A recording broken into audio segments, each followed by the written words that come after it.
it's time to celebrate an important person. I have on my touch screen here the Venerable John JA Kufour. President Kufuor describes him as that very distinguished Ghanaian. That's how Kufuor usually describes President Kufuor. Since his days in Parliament, when he's talking about President Kufuor, he prefaces with that very distinguished Ghanaian, John JA Kufour. And that's him we're celebrating today.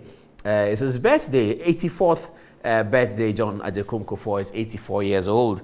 And all of us who had been reporting on Ghana's elections during the time that he was campaigning for presidency ahead of 2000 and after he became president, and all the kinds of experience that we had with him as president, some personal, some general, all the kinds of things he said. Eventually, the bookmakers will cast a verdict on JA Kufour, and we believe that that verdict will be a positive verdict. I was looking through my tapes again about this President Kufuor's birthday, and I found tapes of 2007, videotapes of 2007, where the NDC were very vitriolic against President Kufuor. And I compared to what the NDC says about him today, and I'm preparing it to come and show it to you, viewers.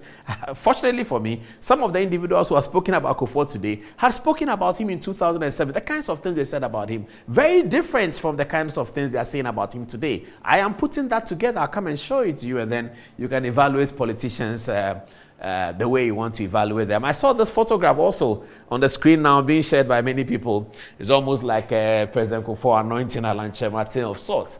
And it becomes a very controversial and interesting photograph when you consider the times that we are in, the political times. As you know, that Alanche Martin is the one of the key top contenders for the MPP's flag bearership for the 2024 election. And at this stage, when everyone is singing Kufuor's praises, he's standing by Kufuor and sort of receiving an anointing of sorts, an Elisha and an Elijah, something like that. I was just observing social media and enjoying it. But for our part, 4 years ago when President Kufuor turned 18, we found it a responsibility to put together a short documentary. We tried to make it as short as we can, a very short documentary about his life and about what he had done. It's short, it's 15 minutes, so it will not be able to address all the issues that occurred during his lifestyle and all of that, but we will be able to get something out of it. A lot of you, or some of you, have seen this video already. It's our turn now to show you the video again. We are delighted to do so. We hope that even if you have seen this video again, you will enjoy it. We put a lot of work in that one 4 years ago. So happy birthday to what President Kufuor calls that very distinguished Ghanaian, John JA Kufour, former president of Ghana, indeed a former deputy foreign minister, former member of parliament for the Republic, and former member of the PNDC, Provisional National Defense Council of Rawlins, had John JA Kufour as a member in 1982. So all of that record is captured in this 15 minutes documentary. Happy birthday, legend. Happy birthday, JA Kufour. We acknowledge the arrival of His Excellency, President of the Republic of Ghana, President John JA Kufour. Ladies and gentlemen, please rise.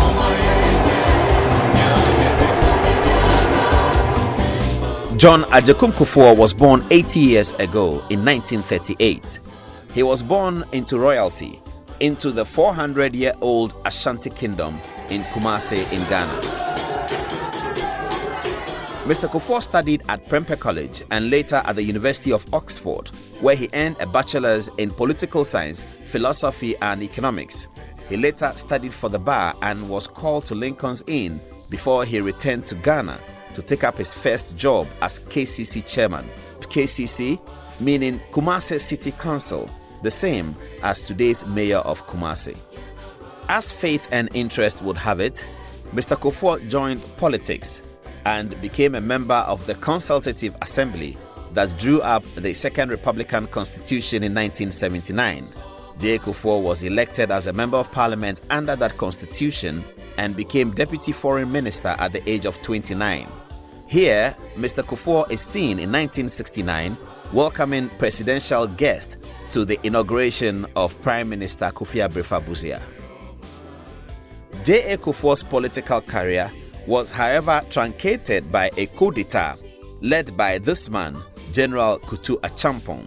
As you go home, remember that the revolution continues unabated. Politics returned in 1979, and once again, Kufuor was active. He won a parliamentary seat for the Popular Front Party in Ashanti. Here is Mr. Kufuor's own account of 1979. The campaign was a bit mad because the executions and the baying for blood and those things were so new and strange, traumatic to Ghana. Another coup d'etat ended the Third Republican Constitution. Mr. Kufuor retired to private business until politics returned in the late 1980s, culminating in the promulgation of the 1992 Constitution. Kufuor, the politician, was back in the saddle, and in 1996, he was elected for the first time as the leader of his party, the New Patriotic Party. Here is Ghana Television announcing the story to Ghanaians the day after Kufuor was elected. Mr. JA Kufour was elected presidential candidate of the New Patriotic Party at a National Delegates Congress of the party held in Accra yesterday. He polled 1,034 votes. Professor Albert Adom-Otchere, who won the candidacy in 1992, polled 711 votes, while Mr. J.H. Mensah, a minister in the Second Republic, had 110 votes. Dr. Jones Oforiatta, a deputy minister in the Second Republic, had 69 votes, while Dr. Kwame Safo-Adu, also a former minister, had 42 votes, with Dr. Jani Selby, a medical practitioner, trailing with 24 votes. In all, 1,997 out of the 2,000 candidates voted, while 7 voting cards were rejected. The Congress started off without Mr. JA Kufour, one of the aspirants. When he did come, the chairman of the party, Mr. Peter Ala Ajete, was delivering his speech.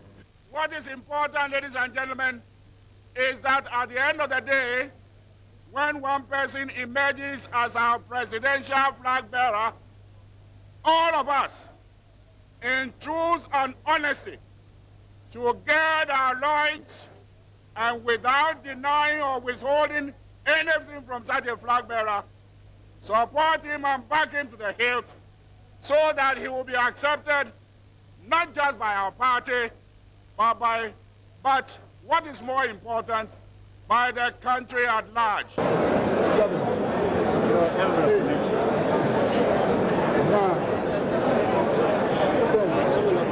Out of the valid votes cast, Dr. Dan Selby had 24 votes,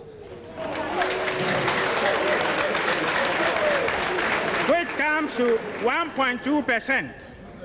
1.2% of the valid votes cast.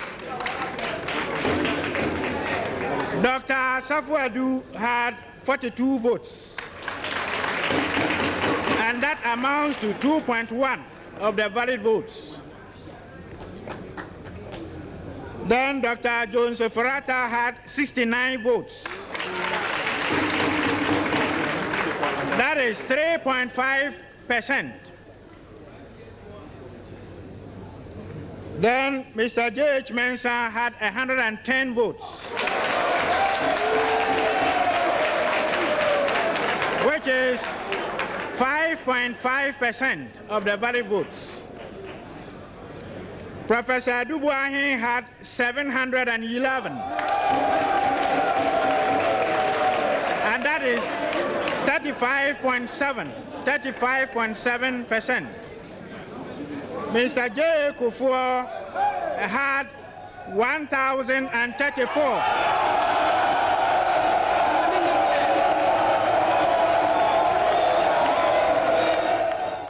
The losing candidates first pledged their support to the winner, Mr. JA Kufour. Naturally,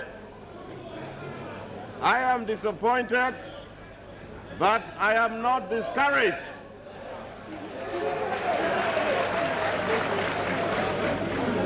Democracy is at work. The people have made their decision. We now have a leader of this party, and all of us who are committed NPP will put our energies and service at his disposal work as hard as possible to ensure that victory comes to NPP 1996. I would like to congratulate him and want to assure him that he can count on me. We should know that this is just a means to an end. I would like to send my heartiest, warmest congratulations to Mr. JA Kufour for winning so decisively and with such resounding results. I am sure that with Mr. JA Kufour holding the flag of the NPP for the coming presidential elections, and more importantly, since he believes he will try and foster this alliance and make sure that victory is won in December this year. The contest is now history. And as is the tradition of our party, I resolve to work effectively with my colleague aspirants.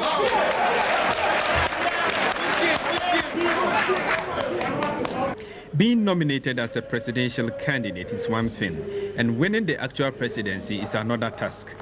How Mr. Kufuor is going to fulfill this ambition will depend on the Ghanaian electorate who go to the polls in December this year to exercise their franchise. As to whether he will be given the nod or not, well, time will tell. Francis Esu, GTV News, report. Unfortunately, Mr. Kufuor lost the 1996 election, but his conduct on Inauguration Day won him many admirers within the Ghanaian body politic. Mr. Kufuor did the unthinkable. He mounted the stage to congratulate his rival, Flight Lieutenant Rawlings, in the full glare of the general public at Ghana's Independence Square. Ghana television commentator Edward Fachi was pleasantly surprised. This is a very historic moment. JA Kufour goes to congratulate President Rawlings, and there you see Mrs. Kufour. President Rawlings shaking hands with Dr. Edward Mahama. And isn't this a wonderful moment? You can see Mr. JA Kufour.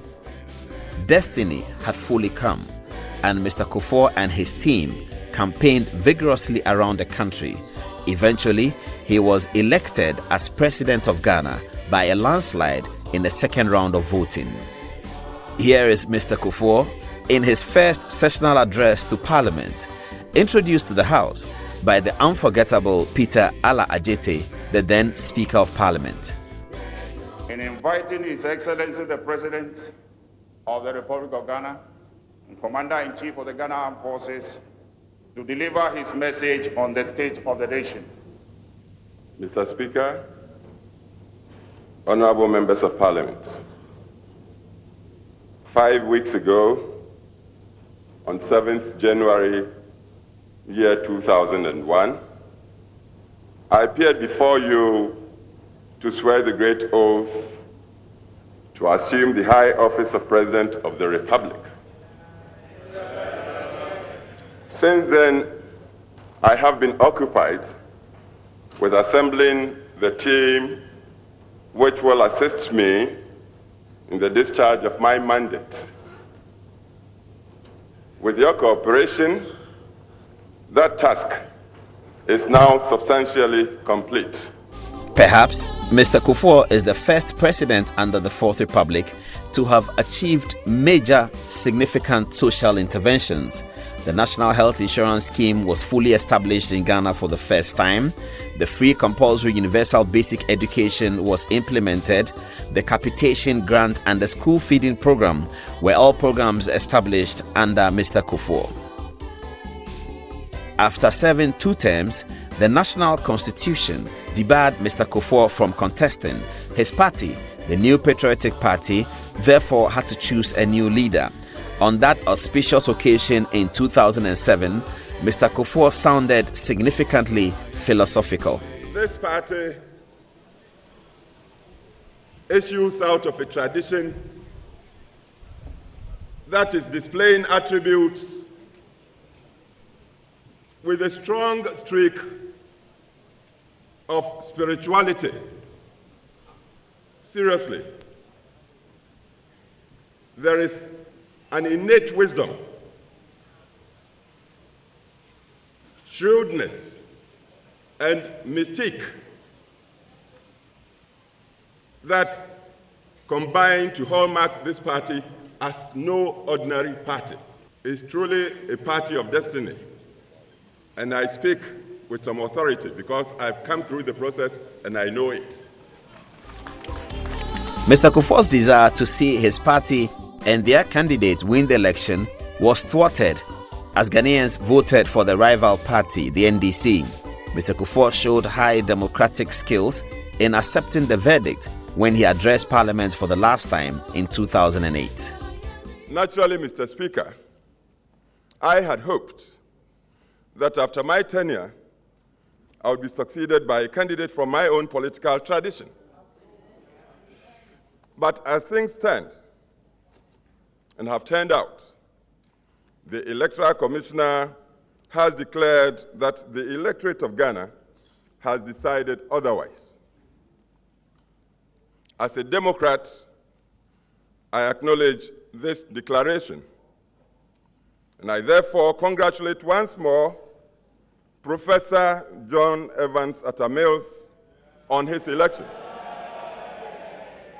Mr. Speaker, I should also congratulate the NPP flag bearer, Honorable Nana Dudankwa Kufuor, who has acquitted himself with valor and the greatest sense of dignity in what is perhaps one of the closest and most keenly contested elections ever in the nation's political history. In this interview, Mr. Kufuor explains why his party lost the election. Unfortunately for us, we went into the 2008 election with some splits within our ranks. For instance, 18 of our members stood independent in parliamentary elections. Didn't help us. That didn't help us. If they hadn't done it, Nana Addo would have won one touch. Because even with all the splits on the count after the first round, he led by 49-point-something%. Needed only 23,000 votes to have won outrightly. 8 years later, Mr. Kufuor was back on the campaign trail to ensure that his party was re-elected to power. And as fate would have it, it must have been a proud moment for John Agyekum Kufuor while he watched his friend and contemporary, his former Attorney General and former Foreign Minister, take the oath of President, and his, Mr. Kufuor's former appointee at the Bank of Ghana, Dr. Mahamadou Bawumia, take the oath as Vice President. At this stage, the historians will begin to write. The only small matter of a setback to Mr. Kufuor's administration will be the gruesome murder of the Yana Yakubu Andani under Mr. Kufuor's watch as President of Ghana and Commander-in-Chief of the Ghana Armed Forces. All in all, history should judge Mr. Kufuor kindly. After all, he enhanced democracy and good governance. None of his appointees was found for corruption. He laid down the foundations of meaningful social interventions over an 8-year period. And he also set up the National Reconciliation Commission to reconcile our people towards a great future. And he accepted the narrowest of defeat even when his party did not win.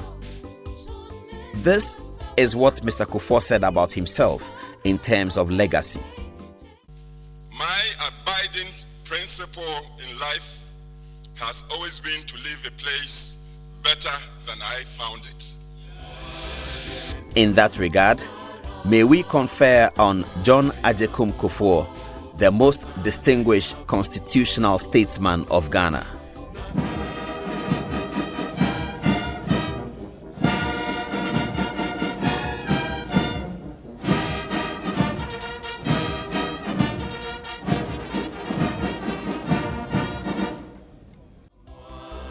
So, to JA Kufour, we say, Aiko.